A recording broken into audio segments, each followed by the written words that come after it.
Bonjour à toutes et à tous et bienvenue dans ce nouveau tutoriel du Conservatoire d'espaces naturels de Lorraine.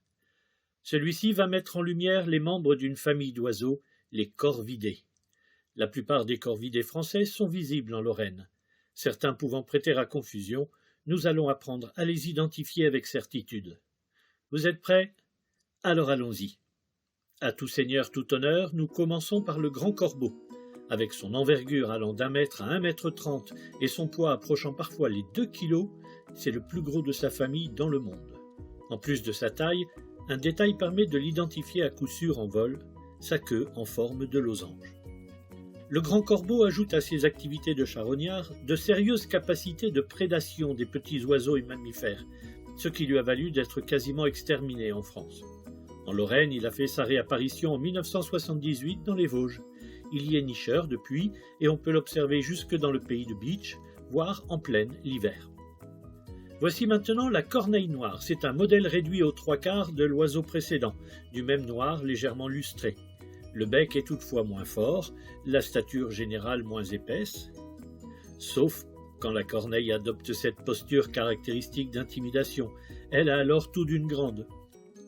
La corneille est omnivore et opportuniste, souvent nécrophage, et prédatrice d'insectes plutôt que de proies plus grosses.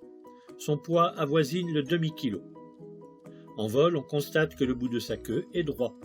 Elle l'étale parfois en éventail quand elle plane. L'envergure est légèrement inférieure à 1 mètre. Le nid de la corneille noire est une coupe solide installée dans les hauteurs d'un grand arbre. Parfois, on trouve 2 ou 3 nids ensemble dans un secteur particulièrement riche en nourriture, mais pas de grands rassemblements, cela concerne d'autres espèces. Les corneilles vivent en couples territoriaux. Le territoire et surtout la proximité du nid est protégé vis-à-vis des autres corneilles et des rapaces. Vous avez sûrement déjà observé cette scène où une buse ou un faucon harcelé par une corneille est obligé de céder face à sa détermination. En dehors de la période de reproduction, les corneilles se rassemblent pour la recherche de leur nourriture. On peut en voir alors des petites troupes de quelques dizaines d'individus. Je vous présente la corneille mantelée. C'est en fait une sous-espèce de la corneille noire qui vit en Europe de l'Est. Si nous la présentons ici, c'est que parfois, quelques individus, confondant sans doute Europe de l'Est et région Grand Est, s'égarent dans nos campagnes.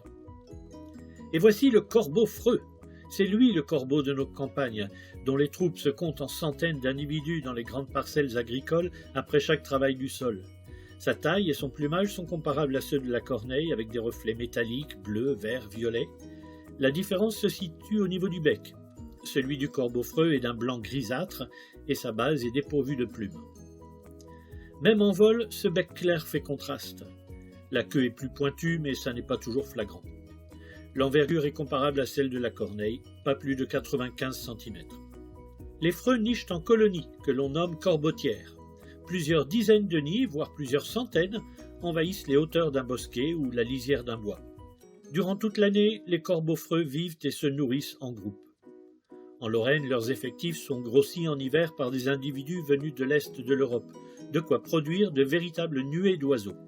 Les corbeaux freux peuvent être à l'origine de réelles nuisances lorsqu'ils jettent leurs dévolus sur des arbres à proximité immédiate des hommes pour y passer la nuit. Vacarme assourdissant, fientes par centaines aux environs, il est nécessaire alors de les effaroucher pour les éloigner. On le prend parfois pour le petit de la corneille ou du corbeau freux, mais c'est bien une espèce à part entière. Le chouca des tours est un petit corbeau pas beaucoup plus gros qu'un pigeon. Ce qui frappe, c'est la couleur grise des côtés de la tête, ainsi que les pupilles blanches, on dirait celles d'un husky sibérien. On peut observer le chouca en vol, même dans nos villes et villages. C'est le plus urbain de nos corvidés. Son envergure ne dépasse pas les 70 cm. Son cri, quant à lui, ne ressemble pas à un croassement. Il est beaucoup plus haut perché et assez métallique. Les choucas vivent en groupe, qui recherchent leur nourriture au sol, souvent en compagnie des corbeaux freux qu'ils accompagneront aussi dans leur dortoir. Mais si vous les observez avec attention, vous constaterez qu'ils se déplacent par deux. Les couples sont unis pour la vie et très fusionnels. Le chouca à l'origine est un oiseau de falaise. Il aime nicher dans des anfractuosités de rochers. Il s'est adapté à l'omniprésence de l'homme en s'installant sur nos maisons, châteaux et églises. Là où ça devient problématique, c'est quand son nid bouche une cheminée. Le chouca est la bête noire des ramoneurs. Tout le monde connaît la pie bavarde. Avec son plumage noir et blanc aux reflets métalliques, sa longue queue, impossible de la prendre pour une autre. En vol, les reflets de son plumage sont très visibles. Sa longue queue étagée est caractéristique et ses ailes courtes et rondes lui assurent une envergure d'à peine 50 cm pour une longueur de 40 cm. Le nid de la pie est un enchevêtrement de branches dans une fourche solide d'un arbre, surmonté d'un toit en dôme plus ou moins rudimentaire. De loin, on le prend parfois pour une grosse boule de gui. Les pies vivent en groupes familiaux et arpentent leur territoire commun à la recherche de leur nourriture. Celle-ci est constituée à 80% d'insectes. Partons maintenant en forêt pour y rencontrer le plus petit de nos corvidés français, le geais des chênes. Son plumage est inimitable, avec en particulier les plumes du dessus de la tête qui se dressent comme une huppe et cette zone colorée sur l'aile, finement barrée de noir et de bleu azur. En vol, c'est surtout le croupion blanc du geais que vous remarquerez, ou la zone blanche, le miroir bien visible sur l'aile. L'oiseau a une envergure de 50 cm environ. L'observation sera courte, car le geais n'aime pas se trouver à découvert. Il rejoint au plus vite le refuge des arbres. Le nid en coupe, fait de branchettes entrelacées, est discret et moulé sur le corps des parents. Une seule nichée y sera élevée. Le geais se prend pour le concierge de la forêt. Dès qu'un élément nouveau perturbe son quotidien, comme l'entrée d'un humain en forêt, ses cris retentissent et alertent toute la faune locale. Tant pis pour la discrétion.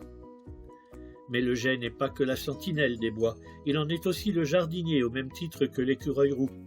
En effet, en automne, il enfouit des glands et autres fruits secs pour se constituer des réserves hivernales. Nombre des caches seront oubliées et permettront aux graines de germer. Nous terminons notre inventaire des corvidés de Lorraine par un hôte mystérieux des forêts des Hautes-Vosges, le casse-noix moucheté. Si l'allure générale de l'oiseau rappelle un peu une pie à la queue raccourcie, le plumage, lui, est sans équivoque, avec sa teinte brun chocolat parsemée d'éclats d'ivoire. Cette espèce reste rare et discrète. Comme pour le geais des chênes, c'est surtout lors d'un court vol que vous pourrez observer le casse-noix moucheté. Vous remarquerez alors le croupion sombre et une large bande blanche à l'extrémité de la queue, ce qui vous permettra de le distinguer à coup sûr d'un geais ou un pigeon.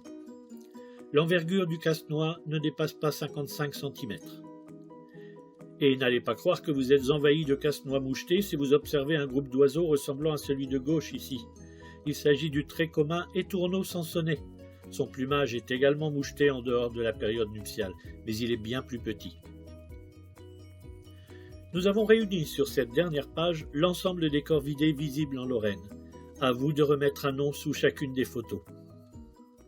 J'espère que vous avez pris autant de plaisir à découvrir ces oiseaux que j'en ai eu à vous les décrire. Portez-vous bien et à bientôt pour de nouvelles aventures.